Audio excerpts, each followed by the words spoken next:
Hello, tennis fans. Welcome back to FlixNet, your ultimate destination for all things tennis, on and off the court.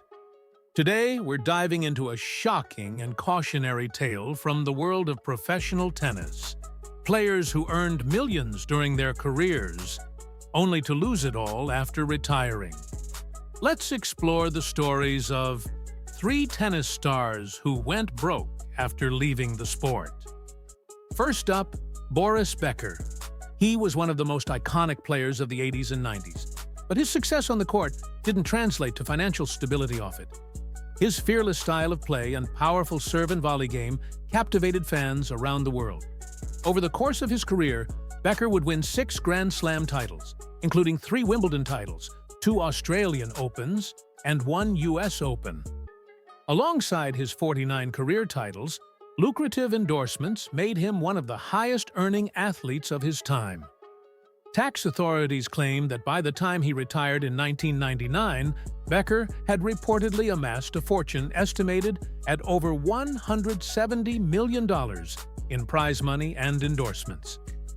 Despite his immense success on the court, Becker's off-court life was riddled with poor financial decisions, legal issues, and scandals that would lead to his eventual bankruptcy. Here's how his financial troubles unraveled. Lavish lifestyle. Becker's spending habits were extravagant. He lived a luxurious life with expensive properties, luxury cars, and lavish vacations. However, this lifestyle required constant cash flow, which became difficult to maintain once his playing days ended. Bad investments. Becker's attempts to grow his fortune through investments turned disastrous. He poured millions into real estate deals, including a luxury villa in Mallorca, Spain, which later became embroiled in legal disputes. Poor financial planning and a lack of proper advisors left him vulnerable to significant losses. Divorce and legal settlements. Becker's personal life further strained his finances. His high-profile divorce from Barbara Feltus in 2001 reportedly cost him $14 million, along with a luxury condo in Miami and child support for their 2 children. Matters worsened when he fathered a child out of wedlock in 1999 after a brief encounter in a London restaurant. The subsequent legal battles over paternity and child support added to his mounting expenses. Tax evasion issues. In 2002, Becker was convicted of tax evasion in Germany. He had falsely claimed Monaco as his primary residence while actually living in Munich. The case resulted in a 2-year suspended prison sentence and a hefty fine of approximately $500,000, along with repayment of back taxes. In 2017, Becker declared bankruptcy, owing creditors millions of dollars. Poor investments and legal disputes drained his fortune, leaving the German legend in financial ruin. Becker has since taken on coaching and media roles to rebuild his finances, but his story serves as a stark reminder that even legends can falter. Becker's story is a cautionary tale of how even immense wealth can evaporate due to poor decisions, legal issues, and lack of financial literacy. Next is Arantxa Sánchez Vicario. Born in Barcelona, Spain in 1971, is one of the most successful tennis players of her era. Known for her incredible defensive skills, tenacity, and relentless fighting spirit, she became the face of Spanish tennis during the late 80s and 90s. She won 4 Grand Slam singles titles, the French Open in 1989, 1994, and 1998, and the US Open in 1994.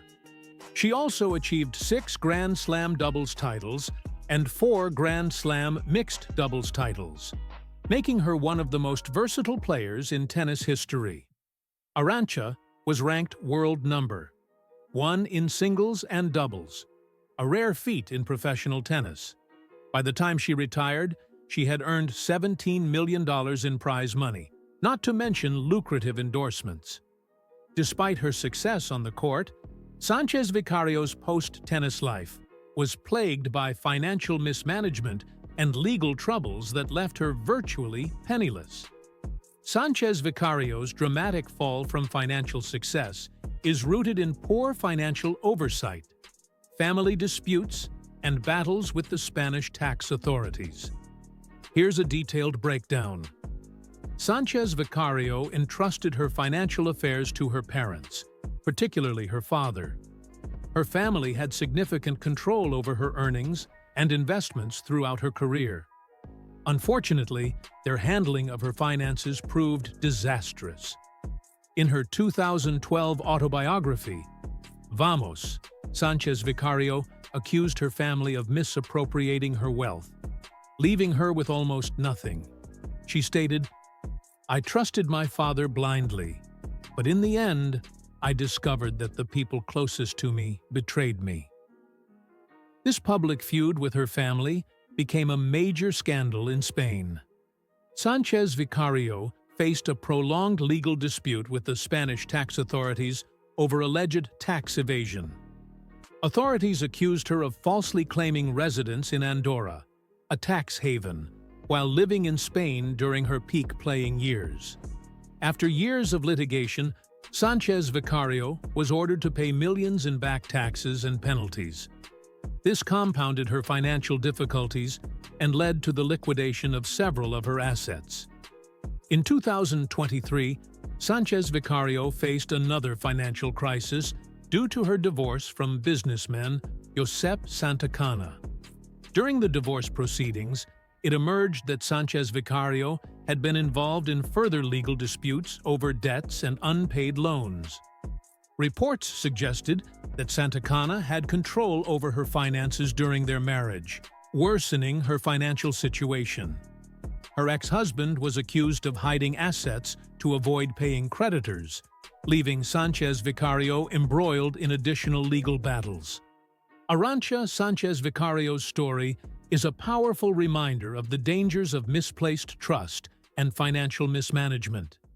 Even the most successful athletes can find themselves vulnerable without proper oversight and autonomy over their earnings. Her case underscores key lessons for aspiring athletes. Take control of your finances. In third place, we have Yannick Noah.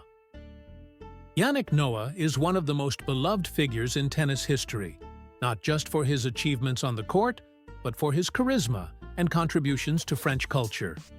Born in Sedan, France in 1960 to a French mother and a Cameroonian father, Noah became a trailblazer for African athletes in tennis. In 1983, Noah won the French Open, becoming the first, and so far, only Frenchman to win Roland Garros in the Open era. His victory remains iconic, especially the emotional embrace with his father after the final. Noah won 23 career singles titles and 16 doubles titles, reaching a career-high ranking of world number 1, 3 in singles and number 1 in doubles. He earned millions in prize money and endorsements during his playing career, which spanned the late 70s to the early 90s. Off the court, Noah's outgoing personality made him a fan favorite, and his influence extended beyond tennis. However, despite his success, Noah faced significant financial difficulties post-retirement. After retiring in 1996, Noah transitioned into a diverse career that included coaching, music, and philanthropy. However, his financial life became entangled in controversies, particularly with tax authorities. Noah's most significant financial issue stemmed from a prolonged battle with French tax authorities. In the late 1990s, the French government accused Noah of owing nearly €1 million in unpaid taxes from the years he lived in Switzerland, a known tax haven. Noah argued that he had paid taxes in Switzerland during that period and denied the allegations. However, the French courts ruled against him, stating that his income should have been taxed in France. By 2012, the French tax authorities claimed Noah still owed them over €1 million in unpaid taxes, keeping the legal battle alive for years. This created a public controversy, with Noah defending his reputation in the media. The tax battles left a dent in Noah's wealth, forcing him to reevaluate his financial priorities. Reports suggested that he had to sell off some assets to meet his obligations, though the exact details of his financial losses remain private. Despite his financial struggles, Yannick Noah reinvented himself in multiple ways, demonstrating resilience and creativity. Noah successfully transitioned into the world of music, becoming a celebrated recording artist in France. His music, blending pop, reggae, and African influences, resonated with audiences, and he released several hit albums. His popularity as a musician helped him generate income and rebuild his financial stability. Noah returned to tennis as a captain of the French Davis Cup team, leading them to victory in 1991, 1996, and 2017. His leadership and motivational skills made him one of the most successful captains in French tennis history. Noah is deeply committed to giving back. He founded the Faites L'amour Foundation, which promotes tennis among underprivileged children in France, using the sport as a tool for social integration. His work as a philanthropist has cemented his legacy as a role model beyond sports. These stories show that even the most talented athletes can face financial difficulties without careful planning. While their journeys are cautionary, they're also a reminder of the resilience required to overcome setbacks. Let us know in the comments, which of these stories shocked you the most? And do you know of other athletes who've faced similar struggles? Don't forget to like this video, subscribe to FlixNet, and hit that bell icon so you never miss an update from the world of tennis. Thanks for watching, and we'll see you next time.